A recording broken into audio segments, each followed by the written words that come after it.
ಬೇರ್ಮೆಯಿಂದ ಈ ಕಾಂತಾರ ಜನರು ಹೆಚ್ಚು ಪ್ರಗತಿ ಸಾಧಿಸಲು ಪ್ರಾರಂಭಿಸುತ್ತಾರೆ.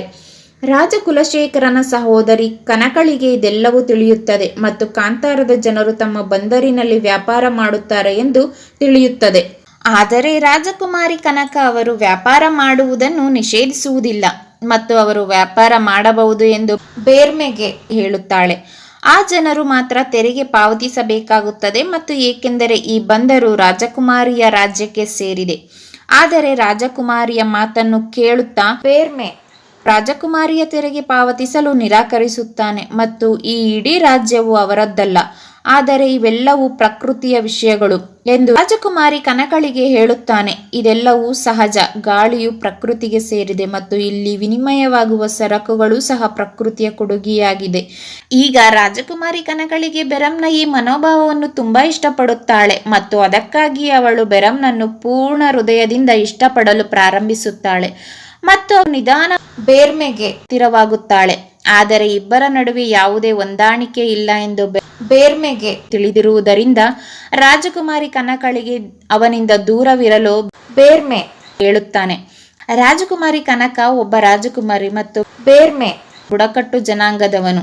ಇವೆಲ್ಲದರ ಹೊರತಾಗಿ ಬೇರ್ಮೆ ಮತ್ತು ಅವನ ಎಲ್ಲ ಸಹಚರರು ಬಂದರು ಗ್ರಾಮದಲ್ಲಿ ತಮ್ಮ ವ್ಯವಹಾರವನ್ನು ಚೆನ್ನಾಗಿ ಮಾಡುತ್ತಿದ್ದಾರೆ ಮತ್ತು ಅದಕ್ಕಾಗಿಯೇ ಕ್ರಮೇಣ ಕಾಂತಾರದೊಳಗೆ ಸಮೃದ್ಧಿ ಬರಲು ಪ್ರಾರಂಭಿಸುತ್ತದೆ.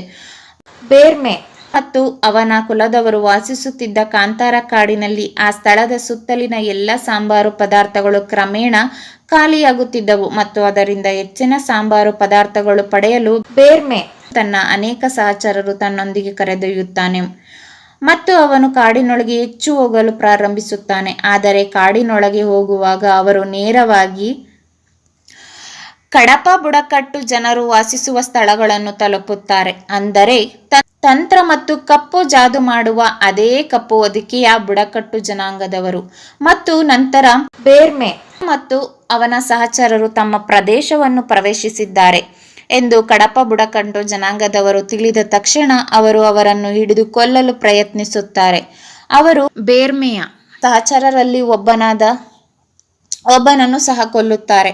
ಆದರೆ ಅವರು ಬೇರ್ಮೆಯನ್ನು ಕೊಲ್ಲಲು ಹೊರಟಿದ್ದಂತೆಯೇ ಚಿತ್ರದ ಆರಂಭದಲ್ಲಿ ನಾವು ಬೆರಮ್ನೊಂದಿಗೆ ಬಾವಿಯಲ್ಲಿ ನೋಡಿದ ಅದೇ ಹುಲಿಯನ್ನು ಅಲ್ಲಿಗೆ ಬರುತ್ತದೆ ಮತ್ತು ಅದರ ನಂತರ ಈ ಹುಲಿ ಇಲ್ಲಿಗೆ ಬಂದು ಬೇರ್ಮೆ ಮತ್ತು ಅವನ ಸಹಚರರ ಜೀವವನ್ನು ಉಳಿಸುತ್ತದೆ ಮತ್ತು ಅವನು ಕಡಪ ಬುಡಕಟ್ಟು ಜನರ ಮೇಲೆ ದಾಳಿ ಮಾಡುತ್ತಾನೆ.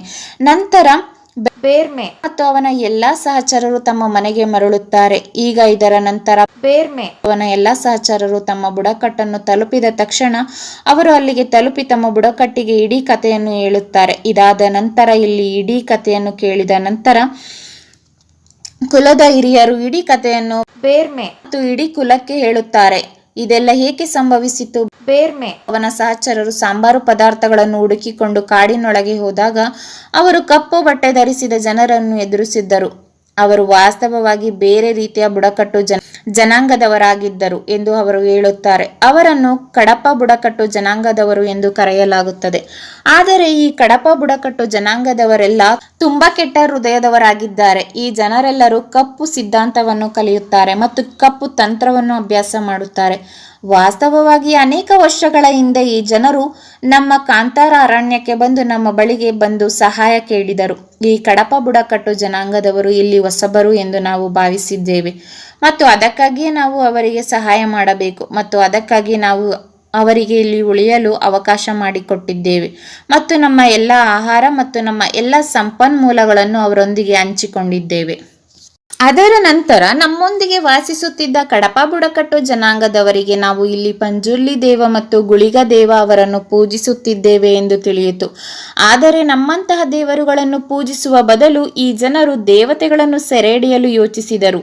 ಇದರಿಂದಾಗಿ ಅವರು ದೇವತೆಗಳನ್ನು ಮತ್ತು ನಮ್ಮ ಬೆನ್ನಿನ ಹಿಂದೆ ಸೆರೆಹಿಡಿಯುವ ಮೂಲಕ ತಮ್ಮ ಶಕ್ತಿಯನ್ನು ಕಸಿದುಕೊಳ್ಳಬಹುದು.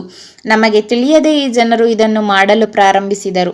ಅವರು ನಿಧಾನವಾಗಿ ತಮ್ಮ ಕಪ್ಪು ಮಂತ್ರವಿದ್ಯೆಯನ್ನು ನಮ್ಮ ಮೇಲೆ ಬಳಸಲು ಪ್ರಾರಂಭಿಸಿದರು. ಇದರಿಂದ ನಮ್ಮ ಸುತ್ತಮುತ್ತಲಿನ ಎಲ್ಲ ಪ್ರಾಣಿಗಳು ಸಾಯಲು ಪ್ರಾರಂಭಿಸಿದವು ಮತ್ತು ನಮ್ಮ ಧಾನ್ಯಗಳು ಮತ್ತು ಹೂವಿನ ಎಲೆಗಳು ಸಹ ಒಣಗಲು ಪ್ರಾರಂಭಿಸಿದವು. ಆದರೆ ಒಂದು ದಿನ ಅವರ ಮಿತಿಯನ್ನು ದಾಟಿದರು ಮತ್ತು ಅವರು ಪಂಜುರ್ಲಿ ದೇವ ಅವರ ಕಲ್ಲಿನ ಮೇಲೆ ತಮ್ಮ ಕಪ್ಪು ಮಾಂತ್ರಿಕತೆಯನ್ನು ಬಳಸಿದರು ಮತ್ತು ಈ ಜನರು ದೇವ ಅವರನ್ನು ಸೆರೆ ಹಿಡಿಯಲು ಪ್ರಯತ್ನಿಸಿದರು. ಆದರೆ ಅದೇ ಸಮಯದಲ್ಲಿ ದೇವರು ಇಂದು ನಿಮ್ಮ ಜೀವವನ್ನು ಉಳಿಸಿದ ಹುಲಿಯನ್ನು ಕಳುಹಿಸಿದನು ಮತ್ತು ಆ ಹುಲಿ ಕೂಡ ಸಾಮಾನ್ಯ ಹುಲಿಯಲ್ಲ, ಆದರೆ ಅವನು ದೇವರು ಮತ್ತು ನಂತರ ಆ ದೇವರು ಆ ಕಡಪ ಬುಡಕಟ್ಟು ಜನಾಂಗದವರ ಮೇಲೆ ದಾಳಿ ಮಾಡಿ ಅವರನ್ನು ಏಕಾಂಗಿಯಾಗಿ ಹೊರಹಾಕಿದನು. ನಂತರ ಅವರು ತಮ್ಮ ಜೀವವನ್ನು ಉಳಿಸುವ ಮೂಲಕ ನಮ್ಮಿಂದ ಪಲಾಯನ ಮಾಡಬೇಕಾಗಿತ್ತು. ಸ್ನೇಹಿತರೆ, ಈ ಸಮಯದಲ್ಲಿ ಮತ್ತೊಂದೆಡೆ ಕದಂಬ ಸಾಮ್ರಾಜ್ಯದೊಳಗೆ ಅಲ್ಲಿನ ರಾಜ ಅಂದರೆ ಕುಲಶೇಖರನು ಕಾಂತಾರದಿಂದ ಬಂದ ಜನರು ಅಂದರೆ ಬೇರ್ಮೆ ಮತ್ತು ಅವನ ಎಲ್ಲ ಸಹಚರರು ಮಾರಾಟವಾಗಲಿಲ್ಲ ಎಂದು ಕಂಡುಕೊಳ್ಳುತ್ತಾನೆ. ಆದರೆ ಅವರು ಆ ದಿನ ಕಾಂತಾರಕ್ಕೆ ಹಿಂದಿರುಗಿದರು ಮತ್ತು ಆ ದಿನದಿಂದ ಅವರು ನಮ್ಮ ಬಂದರು ಗ್ರಾಮದಲ್ಲಿ ವ್ಯಾಪಾರ ಮಾಡುತ್ತಿದ್ದಾರೆ. ಈಗ ಕುಲಶೇಖರನಿಗೆ ಇದೆಲ್ಲ ತಿಳಿದ ತಕ್ಷಣ ಅವನು ತುಂಬ ಕೋಪಗೊಳ್ಳುತ್ತಾನೆ ಮತ್ತು ಈಗ ಅವನ ಸಹೋದರಿ ಕನಕ ಈ ಬಗ್ಗೆ ತಿಳಿದಿರುವುದರಿಂದ ಅವನಿಗೂ ಕನಕಳ ಮೇಲೆ ತುಂಬ ಕೋಪವಿದೆ. ಕುಲಶೇಖರನ ಕೋಪ ಎಷ್ಟರ ಮಟ್ಟಿಗೆ ಹೆಚ್ಚಾಗುತ್ತದೆ ಎಂದರೆ ಅವನು ಈಗ ಕಾಂತಾರದ ಜನರನ್ನು ಕೊಲ್ಲುವ ಮೂಲಕ ತನ್ನ ಸೇಡು ತೀರಿಸಿಕೊಳ್ಳಲು ನಿರ್ಧರಿಸುತ್ತಾನೆ.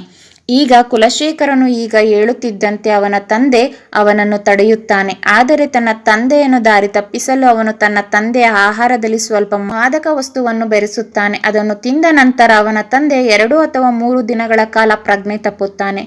ನಂತರ ಕುಲಶೇಖರನು ಈಗ ತಾನು ಕಾಂತಾರದ ಎಲ್ಲ ಬುಡಕಟ್ಟು ಜನಾಂಗದವರನ್ನು ಕೊಲ್ಲುವುದಲ್ಲದೆ ವರ್ಷಗಳ ಹಿಂದೆ ತನ್ನ ಅಜ್ಜನಿಗೆ ಪೂರ್ಣಗೊಳಿಸಲು ಸಾಧ್ಯವಾಗದ ಮತ್ತು ಕಾಂತಾರದ ಅರಣ್ಯವನ್ನು ವಶಪಡಿಸಿಕೊಳ್ಳುವ ಕೆಲಸವನ್ನು ಸಹ ಪೂರ್ಣಗೊಳಿಸುವುದಾಗಿ ನಿರ್ಧರಿಸುತ್ತಾನೆ.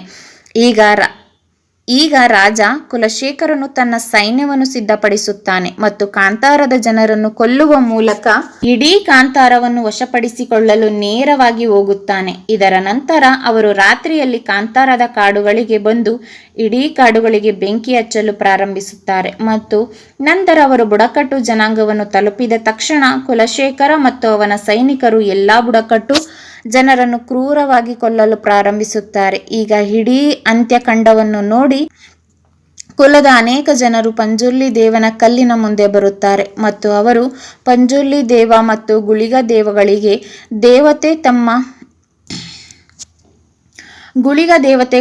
ದೇವತೆ ತಮ್ಮ ಕುಲದ ಜನರನ್ನು ಸಾಯದಂತೆ ರಕ್ಷಿಸಬೇಕೆಂದು ಪ್ರಾರ್ಥಿಸಲು ಪ್ರಾರಂಭಿಸುತ್ತಾರೆ.